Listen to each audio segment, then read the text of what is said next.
بسم اللہ الرحمن الرحیم۔ ہمارا اختتام اس دن سورہ اسراء کی آیت نمبر 60 پر ہوا تھا، اور انشاءاللہ یہاں سے آگے شروعات ہے۔ تو فرمایا وَإِذْ قُلْنَا لِلْمَلَائِكَةِ اسْجُدُوا لِآدَمَ فَسَجَدُوا إِلَّا إِبْلِيسَ قَالَ أَسْجُدُ لِمَنْ خَلَقْتَ طِينًا۔ اور جب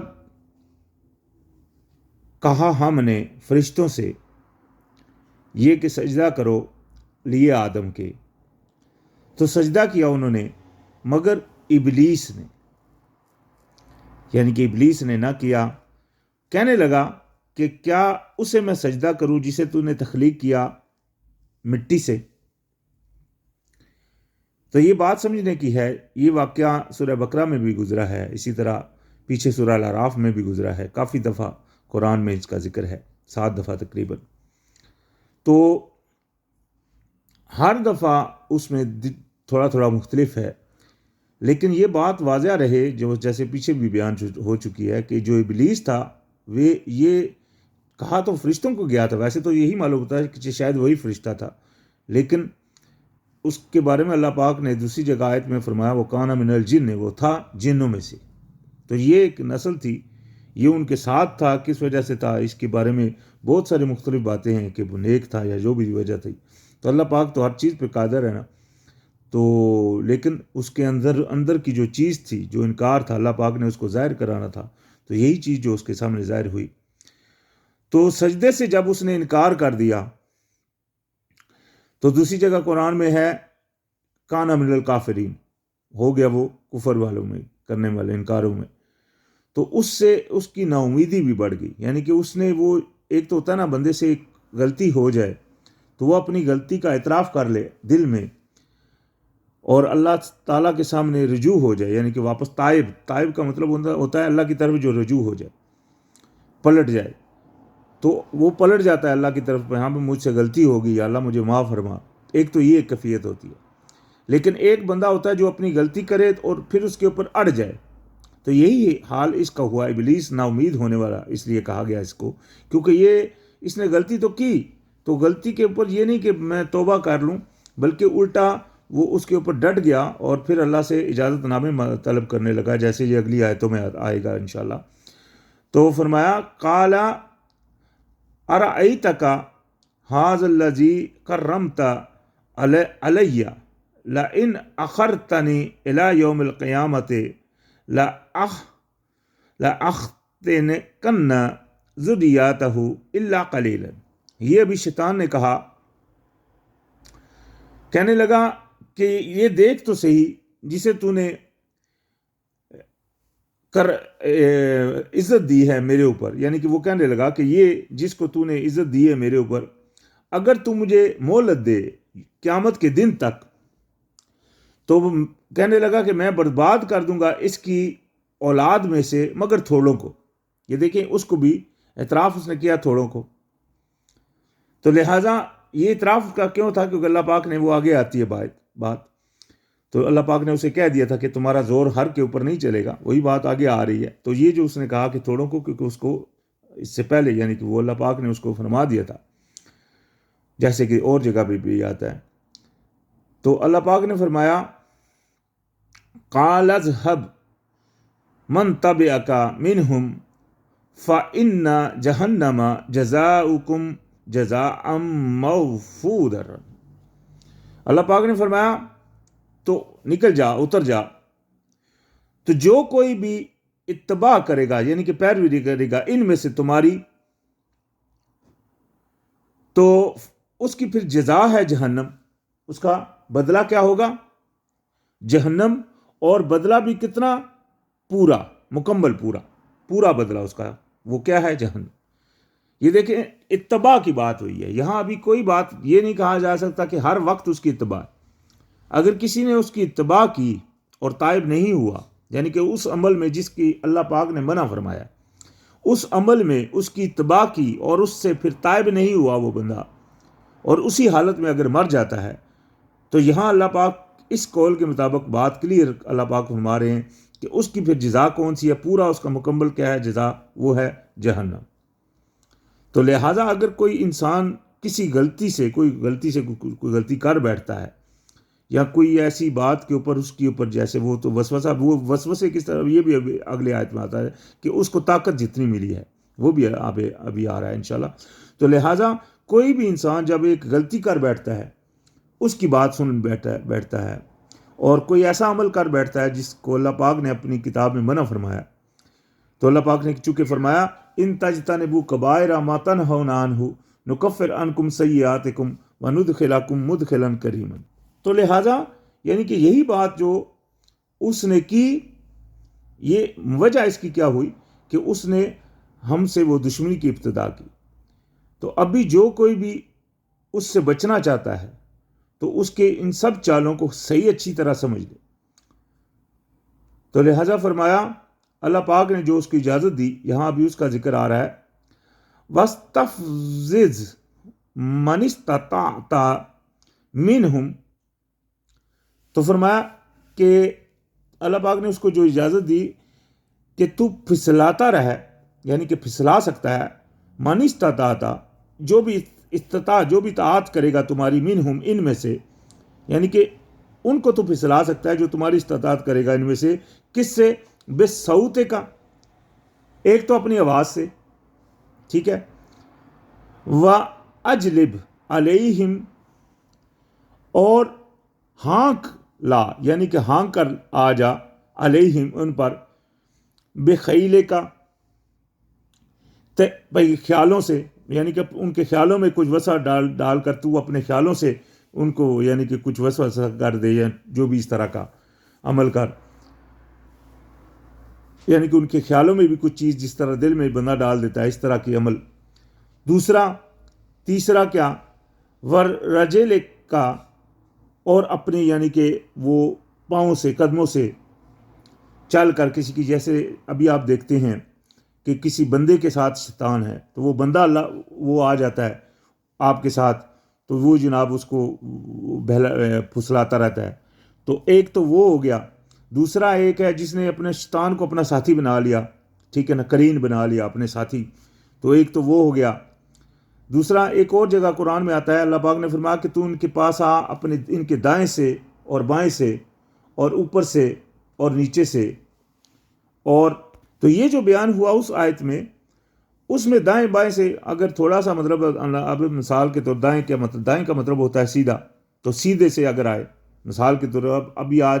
آپ نماز کے لیے جاتے ہیں، مسجدوں میں جاتے ہیں، یہ سیدھا راستہ نا مسجد میں جانا،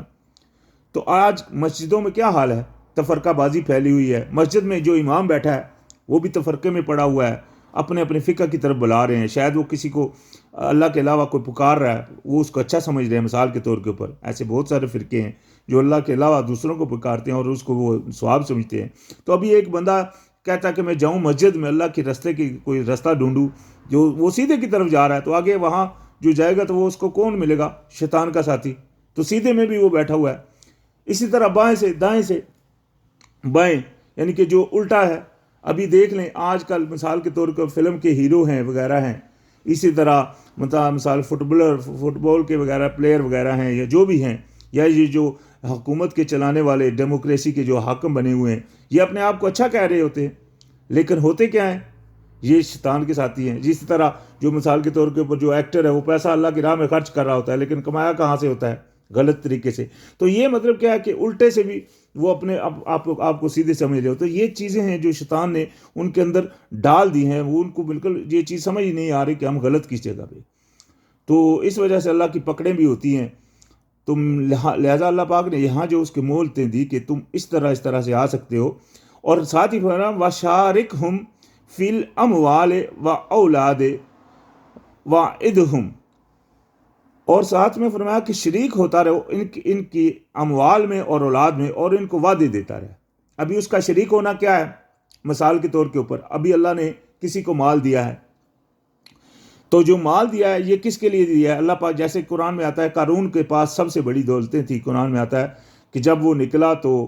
وہ جناب بڑی ٹھاٹھ سے نکلا، اور کچھ لوگوں نے اس کو کہا کہ تو اس زمین سے اللہ نے جو تم کو دیا اس کا حصہ ذہن میں رکھ، یعنی کہ جو تجھ کو ملا اس میں سے اللہ نے دیا تو لہذا اس کے رستے میں خرچ کر، اچھے طریقے سے جو تیرا حق بنتا ہے۔ تو یہ لہذا مطلب کیا ہوا کہ اللہ کا جو مال اللہ دیتا ہے اس کو اللہ کے رستے میں خرچ کرنا، اس کو فضول نہ خرچ کرنا، ٹھیک ہے نا۔ یہ دیکھیں نا، سب چیزیں اللہ پاک نے منع کی ہوئی ہیں، فضول خرچی کو اللہ پاک نے حرام کیا ہوا، اس کا یہ بھی فرمایا کہ جو فضول خرچ ہے اس کا ساتھی کون ہے؟ شیطان کا وہ بھائی، اللہ پاک نے فرمایا اسے قرآن میں۔ تو لہذا اس طرح کے بہت سارے عمل ہیں۔ تو ابھی کیا ہوتا ہے کہ شیطان اس میں اس کا ساتھی بن جاتا ہے، اس سے فضول خرچی کرواتا ہے، مال تو ہے اس کے پاس، تو اس سے فضول اچھی سے اچھی گاڑی کی اس کے دل میں چاہت ڈالے گا، یہ لے لے یہ لے لے، وہ نہیں سوچے گا ساتھ کتنے دنیا بھی بھوکی مر رہی ہے مثال کے طور کے اوپر، یا کچھ اور ہے مجھے اللہ کے راستے میں خرچ کرنا چاہیے، یا مجھ کو فضول خرچی نہیں کرنی چاہیے۔ تو یہ چیزیں اس کے اندر ڈالے گا تاکہ وہ اس میں شریک بنے، یعنی کہ اس سے جو مال کا حصہ ہے جو اللہ پاک نے اس کو دیا ہے جس کے لیے خرچ کرنا تھا اس کی طرف نہ جائے، اور جہاں نہیں خرچ کرنا وہاں وہ استعمال کرنا شروع کر دے۔ اسی طرح اولاد میں اس کی وہ بنتا ہے شریک، کہ اولاد کو بھی اپنے پیچھے لگا لیتا ہے، یعنی کہ باپ شاید نیک ہے تو اولاد کو جناب اس کو اپنی اس میں جناب اس کو اپنی گمراہی کی طرف لے جاتا ہے۔ اسی لیے آج بہت سارے والدین ہیں جو پریشان ہی رہتے ہیں، جو نیک ہوتے ہیں ان کو اپنے بچوں کی مطلب اس وجہ سے پریشانی رہتی ہے کہ کہیں وہ برے نہ ہو جائیں، غلط شیطان کے ہاتھوں میں نہ آ جائیں، تو لہذا اور ان کو وعدے دیتا رہے، یعنی کہ وہ جو وعدے دیتا ہے شیطان کسی کے دل میں ڈال دیتا ہے کہ نہیں گھبرا نہیں، اگر کوئی بندہ مثال کے طور پر شراب پینے لگتا ہے، اللہ پاک نے اسے منع کیا، تو وہ اس کے اگر اندر سے جب چونکہ نیک ایک آواز بھی آتی ہے اندر سے، تو اس کو جب کہا جاتا ہے اندر سے کہ نہ کر یہ برا ہے، تو شیطان اس کو بولتا ہے نہیں کوئی مسئلہ نہیں، کچھ نہیں ہوگا، پی لے، بخش دے گا اللہ، بڑے بڑے وعدے کرتا ہے اللہ بخش دے گا، جو یہ جھوٹے وعدے ہوتے ہیں جو اس کے کار ہوتا ہے۔ تو اس کا دعویٰ اللہ پاک نے یہاں خود ہی فرما دیا، اللہ پاک نے بیان کر دیا وما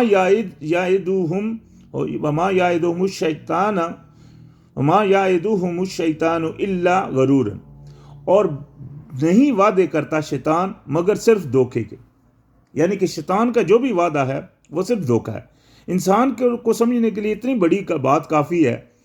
چونکہ ایک تو فصلی اس کے اندر سے بھی آواز آتی ہے کہ یہ بری چیز ہے، یہ تو نفس ہمارا نفس لوامہ قرآن میں ذکر ہے ان کا، تو لہٰذا ایک تو وہ ہے۔ دوسری بات، کوئی بھی باعقل انسان جب دیکھ لے ایک کام برا ہے جو یعنی کہ جو اللہ نے منع کیا ہے اور اس کے اندر سے آواز آ رہی ہے کرنے کی، تو مطلب کیا ہے کہ یہ شیطان کروا رہا ہے، پھر وہ اس سے بچے، اگر وہ تھوڑا سا بھی عقل ہے تو اس کو بچنا اس سے چاہیے۔ تو لہٰذا فرمایا یہاں ابھی اللہ پاک نے جو پیچھے جس طرح اس نے شیطان نے کہا تھا کہ میں ان کے اولاد کو گمراہ کروں گا مگر تھوڑوں کو، وہ اس وجہ سے کیونکہ یہاں اللہ پاک نے فرمایا انا عبادی لیس لک علیہم سلطان، بے شک میرے جو غلام ہیں، اللہ پاک نے دیکھیں یہ دعون فرما دیا، بے شک اللہ کے غلام ہیں،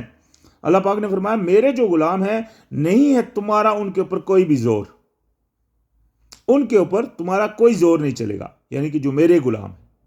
اللہ کی غلامی جس نے اختیار کر لی تو اللہ کا غلام پہلے تو بننا پڑے گا نا، اختیار کرنی پڑے گی، اللہ کی ہر بات کو پورا جوں کا تو ماننا پڑے گا، یہ ہوگا اللہ کا غلام۔ ایک بندہ اللہ کی غلامی کا دعویٰ کرتا ہے، کہتا ہے قرآن نماز میں ایاک نعبد، میں تیری کی غلامی کرتا، میں آیا ہوں تیری غلامی کے لیے، تو بعد میں وہ غلامی نہیں کرتا، غلام کا تو مطلب ہے مالک کی جوں کی تو بات مانے، تو اگر وہ دعویٰ تو کر رہا ہے لیکن عمل میں وہ غلامی نہیں کر رہا تو یہ کیا ہوگا؟ یہ منافق۔ ایسوں کا اللہ پاک نے دوست بنا دیا شیطان کو۔ آگے آیت آئے گی اسی صورت میں انشاءاللہ، وہ جب آئے گی بات کریں گے اس کے اوپر، وہ قرین کون سا ہے جو ساتھ اٹھے گا قیامت کے دن۔ تو لہٰذا فرمایا کہ یعنی کہ ان کے اوپر تمہارا زور نہیں چلے گا، وَكَفَى بِرَبِّكَ وَكِيلًا، اور کافی ہے کارساز اللہ، کیونکہ ان کا کارساز کون ہے؟ اللہ۔ تو جس کا کارساز اللہ ہوگا اس کے اوپر شیطان کا کیا بس چل سکتا ہے، یا کسی اور کا بھی کیا چل سکتا ہے؟ اللہ پاک نے قرآن میں فرمایا ایک جگہ کہ اگر تم مومن ہو تم ہی غالب رہو گے، یعنی کہ مومن ہونا شرط ہے۔ وہ مومن یہ نہیں منہ سے مومن، عمل سے مومن۔ مومن جب پورے ہوگے تو تمہارا ان کے اوپر غالب ہونا لازم ہے۔ دوسری جگہ ہم قرآن میں دیکھتے ہیں کہ جنگ احد جو تھی، جنگ احد میں مسلمانوں کو شکست ہوئی، تو جو شکست کی وجہ ہوئی وہ وجہ اللہ پاک نے بیان فرمائی کہ تم نے نافرمانی کی، ایک نافرمانی کی، اللہ پاک نے وہ جیتی ہوئی جنگ ان کو ہروا دی۔ تو مطلب کیا ہے کہ مومن وہ تو مومن تھے نا، اصحاب تھے، نبی علیہ السلام خود اس میں موجود تھے، لیکن اس کے باوجود بھی چند لوگوں کی نافرمانی کی وجہ سے اللہ پاک نے وہ جیتی ہوئی جنگ ان کو ہروا دی۔ تو مطلب کیا تھا، اور اس کو ہمارے لیے سبق قرآن میں بیان فرما دیا، پورا سبق بنا دیا۔ تو مطلب کیا تھا، اس سے ہم کو ظاہر کرنا تھا کہ خالی آدھی زبان سے ایمان نہیں چلے گا، ایمان ہوگا پورا تو کامیابی ہوگی، جیسے اس دوسری آیت کا بھی میں نے حوالہ دیا۔ تو یہاں بھی یہی بات فرمائی کہ اگر یعنی کہ جو اللہ کے غلام ہیں ان کے اوپر اس کا بھی کوئی زور نہیں، کیونکہ کافی اللہ کا ساتھ فرمایا ربکم الذی یزجی لکم الفلک فی البحر لتبتغوا من فضلہ انہ کان بکم رحیما، بے شک رب آپ کا، پالنہار آپ کا، یعنی کہ رب جو پالنے والا ہے تمہارا وہی ہے جو چلاتا ہے تمہارے لیے کشتیوں کو بیچ دریاؤں میں، تاکہ تم تلاش کرو اس کا فضل، بے شک وہ ہے تمہارے اوپر رحم فرمانے والا۔ یعنی کہ اللہ کی ذات، آپ کو دیکھ لیں کشتیاں کتنے پہاڑوں کی طرح موجیں ہوتی ہیں، جب آندھی آتی ہے، طوفان آتے ہیں، تو اس وقت اندر جو سمندر کا حال ہوتا ہے وہ بہت بہت بڑی موجیں بنتی ہیں، تو اس میں بھی اللہ پاک ان کو سنبھالتا ہے اور اس کے بیچ میں ان کو ٹھہرائے رکھتا ہے، یعنی کہ اس کو پانی کے اوپر اس کو چلانے کی ہمت دیتا ہے، یہ اللہ کا ہی کرم ہے۔ تو لہٰذا یہ اللہ پاک انسان کے اوپر چونکہ رحم فرماتا ہے، اور ساتھ ہی فرما دیا، ابھی یہ دیکھیں کشتیوں کا حال چونکہ کشتیوں میں جب طوفان آ جاتا ہے تو وہاں امام چونکہ پیچھے بتایا تھا نا، ایمان والا اور نہ ایمان والے بات کر رہے تھے، یعنی کہ اللہ کے غلام مومن جو ہیں وہ مطلب پوری بات ہم کر رہے تھے، تو یہاں تھوڑا سا اللہ پاک نے واضح کیا وَإِذَا مَسَّكُمُ الضُّرُّ فِي الْبَحْرِ، اور جب پہنچتی ہے ان کو تکلیف بیچ دریا میں، ضَلَّ مَن تَدْعُو إِلَّا إِيَّاهُ، گمراہ ہو جاتے ہیں، یعنی کہ غائب ہو جاتے ہیں سب وہ جن کو وہ پکارتے ہیں اس کے علاوہ، مگر الا ایاہ، مگر آتا ہے وہی اس پر، یعنی کہ وہی آتا ہے اس وقت ان کی مدد کے لیے، یعنی کہ اللہ کی ذات۔ فلما نجاکم الی البر، تو جب ہم اس کو یعنی کہ نجات دیتے ہیں، ایک خشکی کی طرف لے جاتے ہیں، اللہ پاک فرمایا اعرضتم،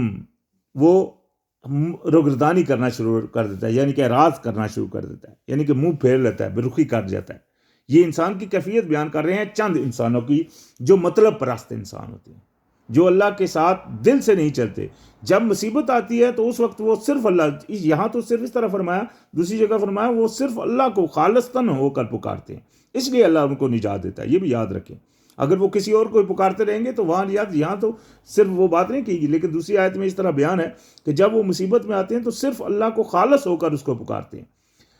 تو پھر یعنی کہ اللہ پاک جب ان کو اعراض یعنی کہ وہ نجات دیتا ہے تو وہ کیا کرتے ہیں، وہ اعراض کر جاتے ہیں اللہ سے۔ وَقَانَ الْإِنسَانُ كَفُورًا، ابھی یہ دیکھیں اللہ پاک نے فرمایا بے شک انسان جو ہے وہ ناشکرا ہے، اللہ پاک نے یہاں انسان کا لفظ کیا۔ تو ہم سب کو اس سے خوفزدہ رہنا چاہیے کہ ہم ناشکری کریں، کیونکہ ناشکری یہ انسان کی کیفیت ہے۔ تو لہٰذا اگر ہم بچیں گے،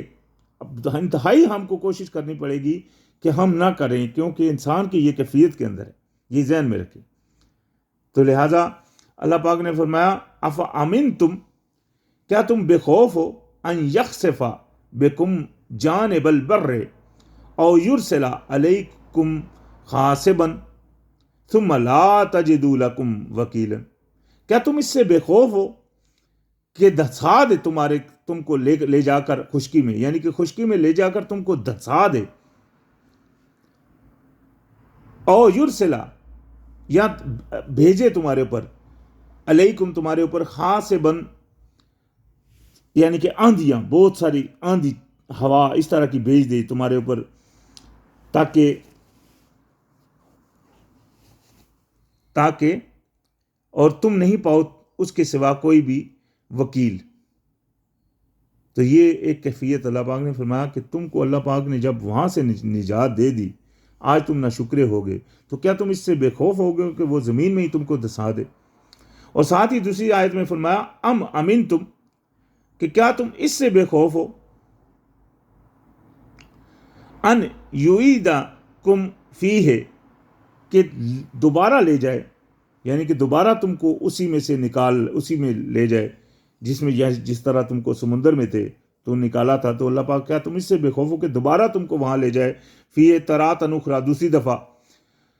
فیرسل علیکم قاصفا من الریح، تو پھر تم پر چلا دے آندھی، یعنی کہ ایسی ہوا جو بالکل توڑ پھوڑ دینے والی ہو، توڑ پھوڑ دینے والی ایسی آندھی تم پر چلا دے، اور یعنی کہ دیکھیں نا وہاں سے پہلے تو تم کو نکال دیا تھا، پھر تو تمہارے اوپر ایسی آندھی چلا دے جو بالکل توڑ پھوڑ دے، تمہاری کشتی کو بھی توڑ پھوڑ دے اور بالکل تم کو بھی اٹھا کر پھینک دے، یعنی کہ کیا تم اس سے بے خوف ہو؟ اور ساتھ ہی فرمایا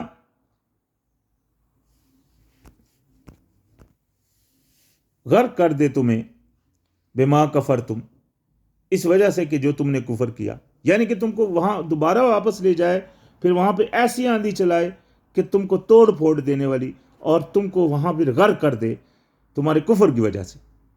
کیا اس سے بے خوف ہو؟ انسان دیکھیں کتنا ناشکر ہے، اس کو پتہ بھی ہے کہ اللہ کی ذات ہر چیز پر قادر ہے، اللہ کی ذات نے زندگی میں آج ہمارے اوپر اتنی دنیا گزر چکی، کتنے واقعات ہیں جو ہمارے سامنے آتے ہیں، جو کتابوں میں، اللہ کی کتابوں میں بھی ماشاءاللہ الحمدللہ مطلب لکھے ہوئے ہیں، جو اللہ پاک نے حالات کیے ایسے لوگوں سے جو اللہ کے کفر کرنے والے، یعنی کہ ان لوگوں سے جو اللہ کے کفر کرنے والے تھے، تو اللہ پاک نے ان کے ساتھ کیا کچھ کیا، وہ سارا کچھ ہمارے ہاں موجود ہے، ہم کو دکھتا ہے، اور انسان کے اندر سے کو بھی پتہ ہے کہ ہاں بھائی اللہ پکڑ سکتا ہے، لیکن پھر بھی دیکھ لیں کہ انسان کتنا ناڈر ٹائپ کا انسان ایک چیز ہے کہ اس کو خوف نہیں آتا، تو اللہ کی تاکہ غلامی اختیار کر لے۔ تو لہٰذا اس میں صرف وہی ہیں جو اللہ کے مخلص بندے ہیں، جس طرح اللہ پاک نے ذکر کیا اپنے بندوں کا، تو وہ یہ ایسا بندہ بننے کی اللہ پاک سے دعا کرنی چاہیے کہ ایسے بندے بن جاؤ جن سے اللہ راضی ہو جائے، کیونکہ انسان وہ چیز ہی نہیں ہے جو وہ اپنے آپ کو کسی طریقے سے اللہ کے راضی کر لے، یہ تو اللہ کی مہربانی ہو جائے کہ انسان کو اللہ پاک اتنی توفیق دے دے کہ وہ اللہ اس سے راضی ہو جائے۔ تو لہٰذا فرمایا کہ تمہارے کفر کی وجہ سے، یعنی کہ تم کو وہ غرق کر دے، ثم لا تجدوا لکم علینا بہی تبیعا، دوبارہ نہ تم پاؤ ہمارے اوپر، یعنی کہ پھر تم دوبارہ نہ کوئی پاؤ، کسی کو بھی پاؤ علینا ہمارے اوپر بہی تبیعا، جس کی اتباع کی جائے۔ ابھی یہ بہت اہم واقعہ ہے، یہ بہت اہم بات ہے سمجھنے کی۔ دیکھیں اللہ پاک نے فرمایا کہ اللہ پاک کیا تم اس سے بے خوف ہو کہ لے جائے تم کو دریا میں دوبارہ، اور دوبارہ تمہارے اوپر آندھی چلا دے توڑ پھوڑ کرنے والی، اور تم کو غرق کر دے، اور تم نہ پاؤ کسی کو ہمارے اوپر، یعنی کہ جس کی اتباع کی جائے۔ مثال کے طور کے اوپر آج بہت سارا عقیدہ رکھا جاتا ہے کہ کوئی نیک آدمی اگر دعا کرے تو اس کی دعا سے انسان بچ سکتا ہے، ٹھیک ہے، یہ ایک عقیدہ ہے جو آج کافی لوگوں میں ہے۔ تو یہاں اس آیت میں اللہ پاک نے فرمایا کہ وہ تمہارے کفر کی وجہ سے، کہ اللہ پاک تم کو ایسی جگہ پہ لے جائے، غرق کر دے، اور اس کے غصے کو کوئی تم نہ پاؤ، کوئی یعنی کہ ایسا ہو ہی نہیں دے سکتا، پھر یعنی کہ تم پاؤ گے ہی نہیں کسی کو، چاہے کتنا بھی نیک ہو، کہ تمہارے پیچھے دعائیں بھی کرتا رہے، تمہارے پیچھے یعنی کہ سفارشیں بھی کرتا رہے، تو اس کی اتباع کی جائے، یعنی کہ اللہ پھر کسی کی اتباع نہیں کرے گا۔ ہاں اگر کوئی بندہ مثال کے طور کے اوپر اگر کوئی برا عمل کرتا ہے، تو کسی مصیبت میں ہوتا ہے، تو وہ کسی کو سے بولتا ہے دعا کریں میرے لیے، تو کسی کی دعا سے اللہ پاک اس سے مصیبت ٹال دے، ٹھیک ہے نا، تو یہاں اللہ پاک کسی کا مطلب سن لے، اس طرح کا کوئی ہو جائے واقعہ، تو وہ ایک اور علیحدہ بات ہوتی ہے۔ مثال کے طور پہ جیسے موسیٰ علیہ السلام جب گئے 40 آدمیوں کو لے کر، تو وہاں جب اوپر گئے تو اللہ پاک نے وہاں ان سے وہ دوبارہ زلزلہ آیا، تو موسیٰ علیہ السلام نے دعا کی وہاں کہ اللہ کیا تو ان کی وجہ سے ہم کو پکڑے گا، اور یعنی کہ اللہ پاک سے انہوں نے تائب کی سب کے، تو اللہ پاک نے معافی کی، ٹھیک ہے نا جی۔ لیکن ایسا ہی دوسرا واقعہ، اس سے برعکس دوسرا واقعہ حضرت نوح علیہ السلام کا اور ان کے بیٹے کا آتا ہے کہ جب نوح علیہ السلام کشتی میں سوار ہو گئے، اور ان کا بیٹا جو کہ مشرک تھا، جو کہ پانی میں ڈوب رہا تھا، تو حضرت نوح علیہ السلام نے ان کی بچانے کے لیے جب دعا کی، تو اللہ پاک نے ان کو کیسا اس سے قرآن میں اس میں ٹوکا ان کو کہ آپ کا وہ بیٹا نہیں ہے، تو یعنی کہ اور موسیٰ اور نوح علیہ السلام نے فوری دعا کی، انی اعوذ بک ان اسأل لک لیس لی بہ علم وان لم تغفر لی وترحمنی اکن من الخاسرین، اے اللہ کہ میں پناہ مانگتا ہوں میں تجھ سے وہ سوال کروں جس کا میرے پاس علم نہیں۔ تو یعنی کہ ایسی دعا موسیٰ اپنے نوح علیہ السلام نے اس وقت کی، اور ان کا بیٹا جو تھا وہ چونکہ ان کا بیٹا تو تھا، اللہ پاک نے فرما دیا کہ وہ آپ کا بیٹا نہیں، تو لہٰذا کیا ہوا، کیوں بیٹا نہیں؟ کیونکہ جو اللہ کا بندہ ہے وہ ہے آپ کے بھائی اور بیٹے مومن۔ ایسا ہی واقعہ نبی علیہ السلام کے دور میں بھی، جب نبی علیہ السلام ہجرت کر کے مکہ سے مدینہ پہنچے تو جو ان کے ساتھ مدینہ سے مکہ سے ہجرت کر کے آئے تھے مسلمان، جب جنگ ہوئی، پہلی جنگ ہوئی، کافر جو وہاں سے مکہ سے آئے جنگ لڑنے کے لیے ان مومنوں سے، تو اس میں کسی کا باپ آیا تھا، یعنی کہ ادھر مومن کا اس کا بیٹا تھا، مومن ہوا، تو وہاں پیچھے سے کافر اس کا باپ تھا وہ آیا، کسی کا بھائی آیا تھا، یعنی کہ کسی کا بھائی مومن تھا، تو بھائی تو مومن ہو گیا لیکن اس کا کافر بھائی لڑنے کے لیے آ گیا یہاں۔ تو ابھی جب یہاں آئے بدر میں، صرف بدر میں ہی نہیں باقی جنگوں میں بھی، تو کیا ہوا کہ ان لوگوں نے، مومنوں نے آپس میں رل مل کر ان کے ساتھ لڑے اور ان کو مارا، جو کہ ان کے کفر کافر میں سے آئے تھے۔ انہوں نے نہیں دیکھا کہ میرا باپ ہے یا میرا بیٹا ہے یا میرا بھائی ہے، یعنی کہ اللہ کے ہاں مومن جو ہیں وہ ہیں آپس میں سکے۔ قرآن میں آتا ہے ایک بہت دفعہ، وہ یہ پیچھے بھی آئے گا، بات گزر گئی ہے، ذی القربہ اللہ پاک نے فرمایا، تو اللہ پاک نے قریبی فرمایا جو آپ کے ساتھ مومن والے ہیں، ایمان والے، وہ ہیں سب سے بڑے آپ کے قریبی۔ تو لہذا فرمایا وَلَقَدْ قَرَّمْنَا بَنِي آدَمَ وَحَمَلْنَاهُمْ فِي الْبَرِّ وَالْبَحْرِ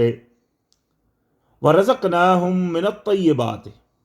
وَفَضَّلْنَاهُمْ عَلَى كَثِيرٍ مِّمَّنْ خَلَقْنَا تَفْضِيلًا۔ اللہ پاک نے فرمایا بے شک ہم نے عزت دی، دیکھیں اللہ پاک نے عزت دی، پیچھے بھی بات آئی تھی کہ تم نے، فرشتہ نے کہا تھا کہ اس کو عزت دی مجھ پر، تو اللہ پاک نے ہم کو عزت دیا الحمدللہ۔ اللہ پاک نے دیکھیں نا فرشتوں سے سجدہ کروایا، ٹھیک ہے نا، کتنی عزت دی۔ اور یہی نہیں صحیح، یہاں پھر آگے دوسری بات کا ذکر ہے، اللہ پاک نے فرمایا کہ ہم نے عزت دی بنی اسرائیل کو، بنی آدم کو، اور اس کو ہم نے سواری دی بیچ اپنا خشکی میں اور تری میں۔ اب اس خشکی میں کیا، پانی کے اوپر دیکھیں نا اللہ پاک نے ایسی زمین بنا دی، ہم اس کے اوپر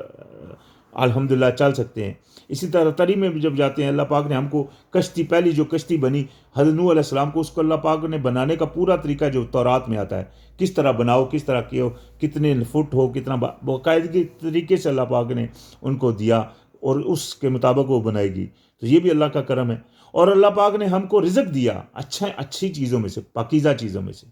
اللہ پاک نے ہم کو رزق دیا۔ تو پاکیزہ وہی چیزیں ہیں جو اللہ پاک نے ہمارے لیے کر دی کھانے کے لیے لیگل، یعنی کہ جو حرام نہیں ہوئی۔ تو حرام وہی ہیں جو قرآن میں بیان ہے۔ یہ بات پیچھے واضح ہو چکی ہے کہ قرآن میں اپنا کون کون سی چیزیں حرام ہیں اور حلال ہیں۔ تو لہٰذا جو وہی جو اللہ پاک نے بیان فرمائی، اور فضل دیا ہم کو کثیر من خلقنا، اور ہم کو اللہ پاک نے فضیلت دی بہت ساری تخلیق کے اوپر۔ مثال کے طور کے اوپر ابھی دیکھ لیں، ہاتھی ہم سے کتنا بڑا ہے، لیکن انسان اس کو ایک ڈنڈے سے لے کر چل رہا ہوتا ہے۔ اسی طرح شیر ہے، دیکھیں وہ ابھی آپ جائیں سرکس وغیرہ میں دیکھتے ہیں کس طرح وہ انسان اس کو کھلا رہا ہوتا ہے۔ تو اللہ پاک نے اس کے اندر یہ خوف ڈالا، حالانکہ اگر وہ فرض کریں سب آ جائیں اکٹھے ہو کر، تو یہ ہم کو مثالیں ملتی ہیں، جس طرح ابابیل کا واقعہ آتا ہے قرآن میں صورت میں، کہ ابابیلوں نے وہ کتنے بڑے لشکروں کو مارا۔ ابابیلا حالانکہ ایک پرندہ ہے چھوٹا سا، تو مثال کے طور پر اگر اللہ کسی کے اوپر چڑھائی دیتے تو ایک چونٹی بھی جو ہے نا وہ بھی ہمارے لیے بہت بڑی چیز ہے۔ لیکن اللہ پاک کا یہ فضل ہے کہ اللہ پاک نے ہم کو ہمارے انڈر ان کو کر دیا، یہ جتنے جاندار ہیں، اور اسی طرح بہت ساری اور مخلوق ہے، ٹھیک ہے نا۔ تو یہ اللہ کا فضل اور اللہ کا کرم ہے، اللہ نے ہم کو عزت دی ان کے اوپر، اور ہم کو اللہ پاک نے تفضیلاً، ہم کو اللہ پاک نے ان سب کے اوپر فضیلت دی۔ تو لہٰذا یہاں سے ہمارا انشاءاللہ اختتام ہوتا ہے، آگے انشاءاللہ پھر شروعات ہوگی۔